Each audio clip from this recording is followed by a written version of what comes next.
Dokážem si položiť podlahu aj svojpomocne? Samozrejme, výrobcovia sa v posledných rokoch zameriavajú presne na to, aby si koneční klienti vedeli zrealizovať podlahu aj sami. Všetko k tomu speje, kvôli tomu bol vymyslený napríklad aj klikový systém. Pri pokladke podlahy však treba dávať pozor na niektoré základné veci.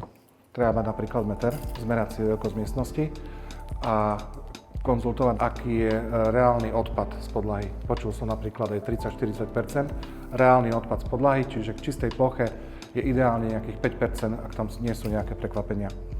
Druhá, najdôležitejšia vec pri pokladaní podlahy je podklad.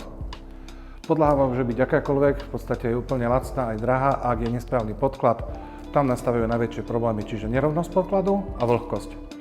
Druhou dôležitou vecou, hlavne pri ukladaní plávajúcim spôsobom, je odstup od steny.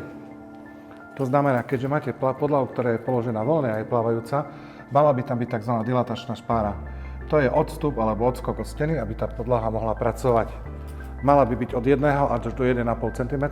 Zase to záleží veľmi na tom, aká je hrubá tá podlaha a akú máte napríklad dlhú a širokú miestnosť. Tiež dá sa to s nami kedykoľvek konzultovať, je to aj v technických listoch.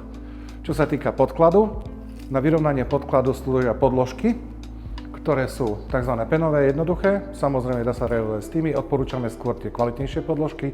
Rozdiel v cene nie je aký extra veľký. A ďalšia vec, na ktorú dávať pozor, sú podlahy, ktoré sa ukladajú na podlahové vykurovanie, vtedy sa používa podložka na podlahové vykurovanie, alebo nemajú podlahové vykurovanie, vtedy sa používajú štandardné podložky. Čo sa týka podkladu, ďalšia vec je vlhkosť podkladu. Podlaha nesmie ísť na podklad, ktorého relatívna vlhkosť, respektíve zmeraná vlhkomerom, je pri betóne vyššie ako 2%. A u anhydride, ktorý sa dosť často používa, 0,5%. Čiže ak dodržíme tieto tri veci, vlhkosť podkladu, správny rozmer miestnosti, dilatačný odskok od stien a rovnosť podkladu, myslím, že každý bežne zručný majster si vie položiť podlahu sám.